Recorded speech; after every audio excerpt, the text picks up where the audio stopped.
church. Sunbeam painted on your back. Three women in red turn to see you laughing uncontrollably. You turned around in a lonely state of grace. You stood your ground, a smile upon your face. A smile upon your face.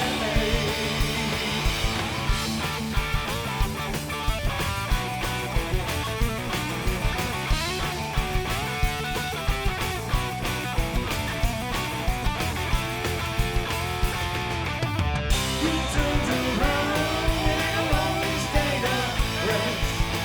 You stood your ground, a smile upon your face. A smile upon your face.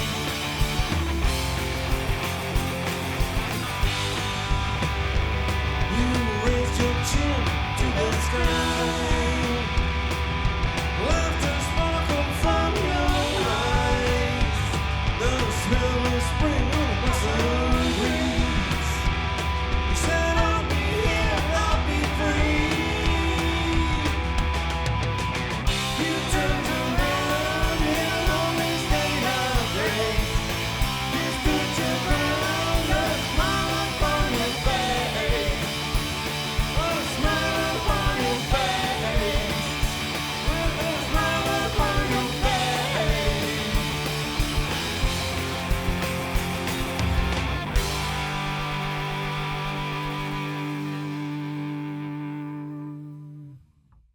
Recorded live in studio, it's X, Ruby Church, song from their 9th studio album, Smoke and Fiction. After 47 years, the Los Angeles punk band featuring Billy Zoom, DJ Bonebreak, Exene Cervenka, and John Doe are out on their final tour, supporting their final album, Smoke and Fiction. I'm Kallao. This is World Cafe. Exene, John, welcome back to the show. Thank you. Thanks. Yeah, it's fun being here. So you guys are on the road right now. X, a band that is always on the road. Since announcing that this was going to be your final tour, had you noticed anything in terms of a difference when it comes to the audience and the energy that you're getting from them? Absolutely, yes. And the energy is incredible. And there's a lot of more young people. We always get some, but now it's like people really want to come see us. But the final tour is going to drag on and on. You know, they all do. Mm-hmm. How's it felt from your side looking out? In smaller markets, there's probably double the people, so it's just nice. Final tour, it's more like the final club tour. That's why I made a joke and said it just, you know, these kind of things on just and on. drag on and on. That was a joke. Very subtle. Yes, very You're subtle. very, as humor, usual. dry humor. Yeah, we're just not going to do 80 shows a year. I totally get it. Yeah, We'll do 20. It is the final tour, the final album, but it is not the farewell. It's I think not it's the end. final record. Yeah, final full LP. There are a lot of reasons I'm sure that go into it, but why was now the right time to say, you know what, like, just kind of want to have this clean break, saying we're going to stop touring, and this is probably the last album? You know, I think that when you get older, it gets harder physically. And, you know, we do van tours and we do like, you know, Holiday Inn Express and, you know, stuff like that. A lot of in and out of the van, a lot of up and down stairs, a lot of, you know, it's just hard. It's just physically grueling. But the stage part's great. Yeah, that still feels You know, good. yeah. And especially now because people are just, I mean, sometimes it's just like they're having so much fun that it's just a great show on. The show I'm watching is better than the show they're watching. That's what I always think. But yeah, I mean, it's I'm not complaining. People have harder jobs, you know, and they go to work every day. But, you know, it does get a little bit hard. But, you know, yeah. How about for you, John? Getting up there. Yeah. I mean, I'm pretty vital. But nobody wants to be part of something where the wheels are getting wobbly. I mean, we don't want to do that. And so it's like, quit while you're ahead, or slow down a little bit, and then maybe you can go a little longer.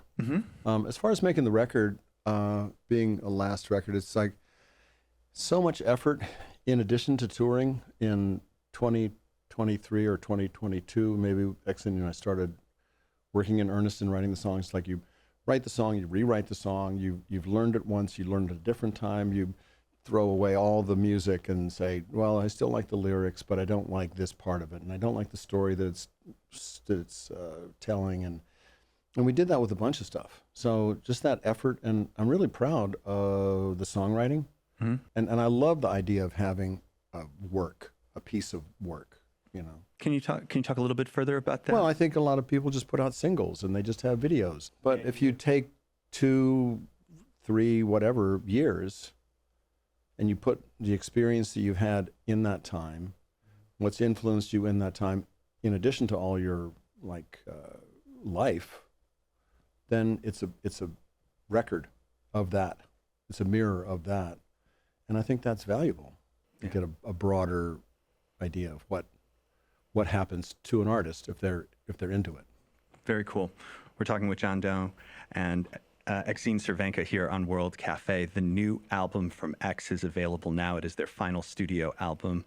It's called Smokin' Fiction. We are going to talk about the record and being at Sound City in just a moment, but we want to get into another performance right now here on World Cafe. This is Water and Wine.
Recorded live in studio, it's X with Water and Wine, originally on their 2020 album, Alphabet Land.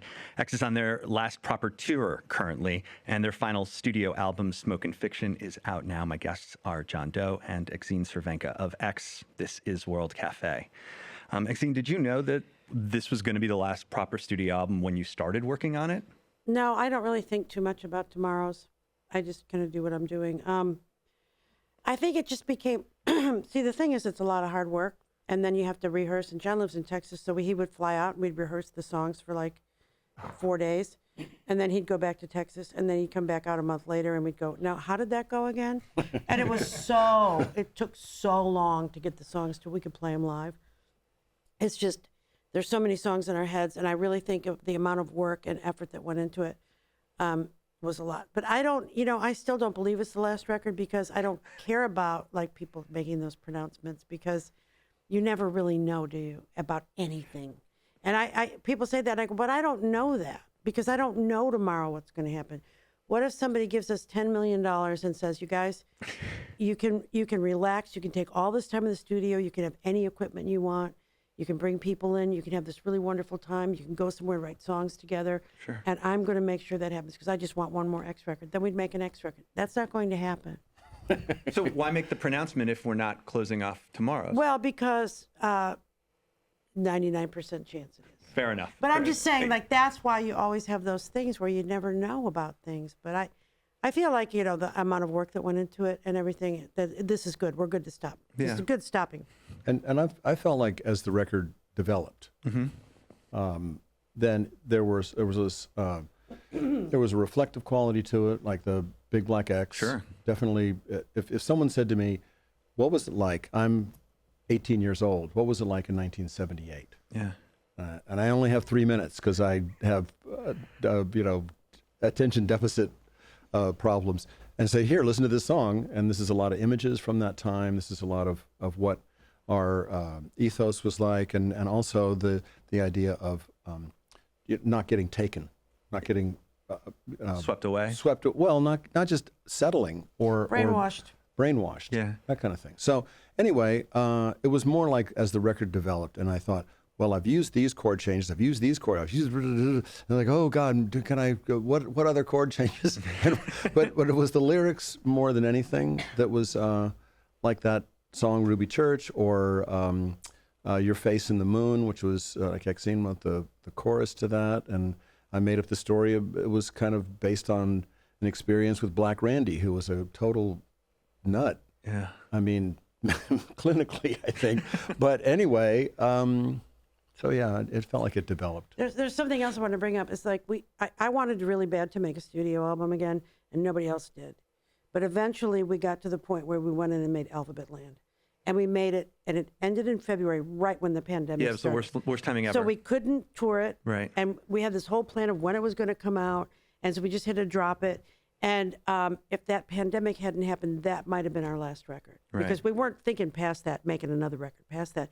But when that got all mucked up, like everybody's lives, it was just like, okay, let's make a record this time and tour. And make a record and people can hear it. To have that experience, I imagine. So I think it might have been our last record last time if that damn panic hadn't happened. Yeah. You know, we talked about Big Black X for a second. You know, John, you mentioned it. Exene, you said you wanted to avoid being wistful or nostalgic with your writing when it came to that song. Yeah. I'm curious why. Because that's kind of like weak. And it's kind of like Hallmark Channel or something. It's like, it's great to remember things. But I think sometimes people think that we had this great moment and that was a really long time ago. We really miss it. We've just been, life is a continuation. It doesn't stop and start again. It wasn't like 45 years ago we had some fun. It wasn't like we were in college 80 years ago and we were football players and that one game we'll never forget. Right. You know, it's just like life just goes on, but those were funny moments and funny recollections. And I write about things that happened in the past because I think it's interesting.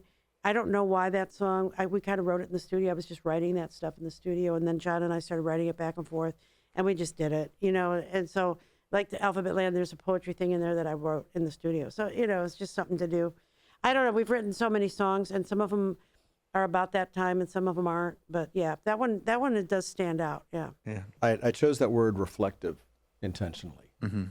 Because nostalgia is an exaggerated fantasy of the past. Yeah, it's an important distinction. So yeah, we have. I can be nostalgic about certain things like kids growing up and things like that, but you want to be like Exene's saying, no Hallmark version of that, because we were like living on ramen and things like that, and They didn't it was have ramen then. spaghetti and ketchup. They didn't have ramen. Right. That was Spaghetti not and about it. ketchup. But that's an accurate picture of your life as opposed to what can happen when you get wistful. And you take the good with the bad, and it's like touring was really difficult. Anyway, so Yeah, okay. yes, you can play some of it. Let's take John, with the awesome cue. Let's listen to Big Black X here on World Cafe. Memories are getting late, not erased like tape, not replaced with fate. Driving state to altered state, holding folding maps on another payphone break. A big black X, not a white marquee, a naked Christmas tree on fire in a Cherokee alley, silent music.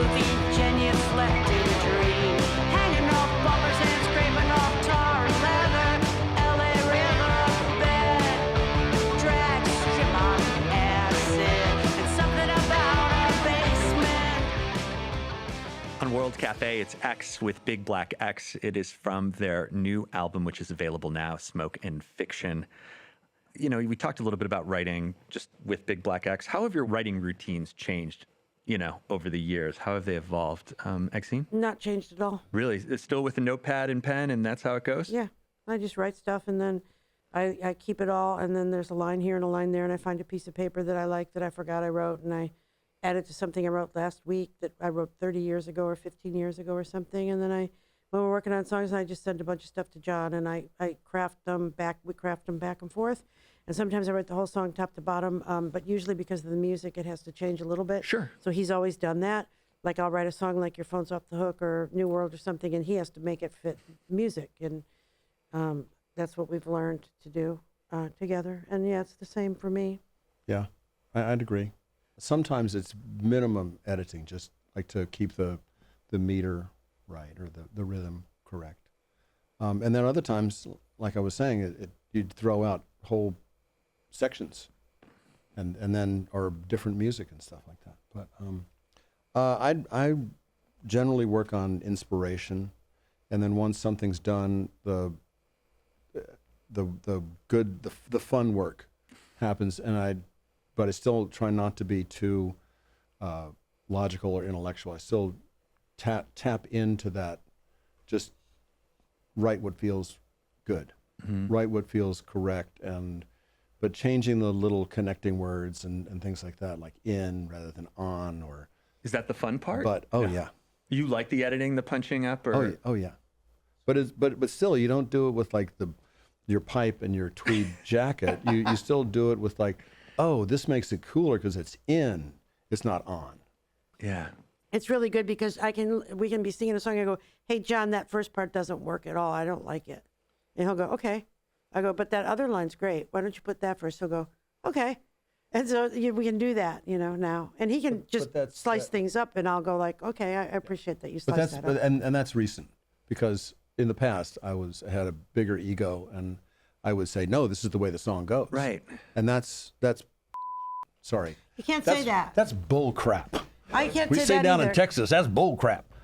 Because you wrote it once. Yeah. You made up some lyrics, you made up some music, and so just do it again. If it's not working, no, that's the way it goes, damn it. Delivered from the heavens by, it's like that's God. insane, but that's just your ego talking. So I think it was mostly the break before we made Alphabet Land. Yeah. And working on some solo stuff, and then realizing that I want Billy to be able to play stuff that shows what he is good at. Mm-hmm. I want DJ to have the opportunity to play what he's known for. And so if we tailor some of the music or the way the song's structured to that, cool. And just get over yourself, and like Exene's saying, I don't like that part, change it. And sometimes I'll go, oh, I did like that part. But then I realize, okay, what the hell? And just do something different. This is World Cafe here with X. Exene and John are my guests. So part of prepping for this interview was a chance for me to go back in time and go back to class when it came to X. And part of that was watching a documentary that I had not seen, never had the privilege of seeing, X, The Unheard Music, released back in 1986. And it really felt like a trip. I was 7 in 1986, so I was a little bit removed from that. Not a spring chicken, but I'm also, wasn't really familiar with it. And it's an incredible piece of media, because they don't make media like this. It really felt like I had seen the pages of a zine ripped to life, like when you see Silver Age imagery from movies, vignettes, the title cards, the vignettes. It was a really interesting thing to watch and be a part of. And I was curious what it felt to be making that documentary and what the band was like at that time in 1986. Well, I hated every second of it. I was so mad at those guys, and I got so drunk during some of that stuff. I just hated it. Let me tell you something. Hated it. This has a better ending than you're going to think. Okay. I love them now, and I'm really grateful to them. And I think it is a great movie, just from if I can get away from it as it being about us. Yeah. It's a great movie. It's a great documentary. They did a great job. They were just UCLA students who would scrape together money and go beg people for money and they would get like $10,000 and they would spend it, but it was film. Yeah. And it was really hard to do. But what I didn't like was, excuse me, what I didn't like was when we would have to film a song, they would set us up in this place and we would film a song and we would have to do it over and over and over and over and over and over. And they were constantly following us around and getting in our faces and constantly, every time I turned around, I'd be like, oh, and then there would be just this camera like that. And I didn't like it. It was somewhat punishing. The reason that it has so much scope is because it was filmed over 4 years. Really? Yeah, and it was Bill Morgan, the W.T. Morgan. Bill was from USC. It was USC Film School. USC. Maybe some of the other ones. Anyway, so like Exine's saying, they would raise 10 grand. They would buy film. They had a 16 millimeter camera in their trunk, which is how they got the house moving. Everett or the John Mansour, the camera guy, said, "It's 2:00 in the morning. Get the hell out of bed. There's a house being moved through Highland Park, which is a very old section of LA. Come over here." And then he jumped in the house. Yeah. And was like, they just got to a stop sign and he just got out of the car and jumped in the house with the camera. So it was punishing. It was like, we got some more money. We just want to do one more thing. We got some more money. We just want to do one more thing. And it never ended. Yeah, but what happened is that we developed the arc of the movie through 4 years, because during that time we were on Slash and just beginning to play, say 1978 or 79, and they were just fans. Bill and Chris, what's his name, Blakely, was the producer, and they loved the band. They thought this is worthwhile. And what to me makes it worthy is that it shows a lot of different aspects of being in a band and the history that you have to come with in order to have something to say, stuff like that. So you get creation of a song, you see Exine in her studio, you see the band playing live, and they were smart enough to make it look really good at the end and sound really good. It looks and sounds good, and there's a lot of documentaries where the sound is bad. Yeah. And you're thinking, well, what's the point? I mean, there's this whole like, oh, this is so great, and I'm watching this thing, and you're being told this is so amazing and it's so incredible, and then you see it, and it's like, it's not really that great. It doesn't sound that good. And you're going like, well, what's the whole deal? So the fact that it delivered at the end, and Exine's totally right. We played those songs 2, 3, 4 times in front of an audience. So the audience was like, Jesus, what's going on? Do we have to listen to that same damn song again? So everyone was being punished then. A little bit. Yeah. But, it was like a probably 4 or 5 hour experience. Anyway, it's a great document of a period of time with some somewhat interesting people, if you like that sort of thing. Yeah. We're talking to X here on World Cafe. I'm Kallao. Smokin' Fiction. Who lyrically, where did that begin? I wrote all those words to that song. That was one of those lyric sheets that I didn't have to do a whole lot to switch it around. I did rewrite it a lot though, because they had to find all those rhymes. Oh, that's right. And there was like a missing line at the end of each verse, or some of them. But I like it because, again, like a lot of my songs on the last 2 records, well, I think a lot of my songs, there's a spiritual side to things and a kind of otherworldly side to things, and a multidimensional, not just real. A lot of my songs have that. Let's take a listen to it right now. It's X with Smokin' Fiction here on World Cafe.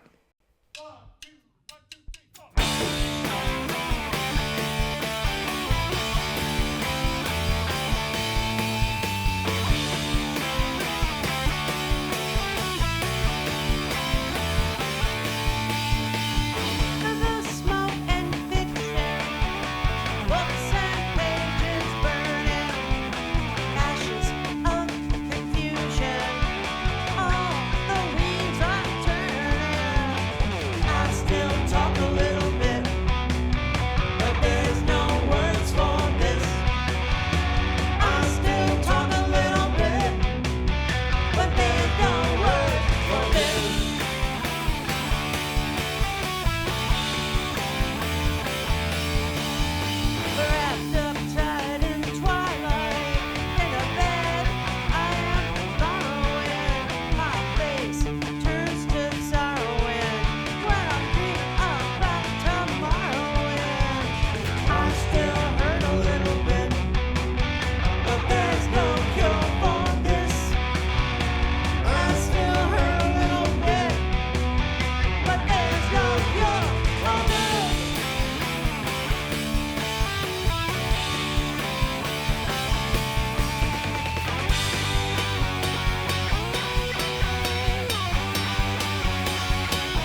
Recorded live in studio, it's X with Smoke and Fiction. It's the title track of their 9th studio album.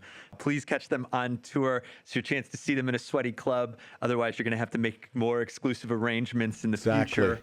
I want to thank DJ Bonebreak, Billy Zoom, Exene Cervenka, John Doe, and the touring member Craig Packham, all playing in studio today. Thank you both so much for being Thank here. you. Really appreciate it. You're very welcome. You did a Thanks. great job, and I appreciate it very much. We all do. We'll be back in a minute with more World Cafe.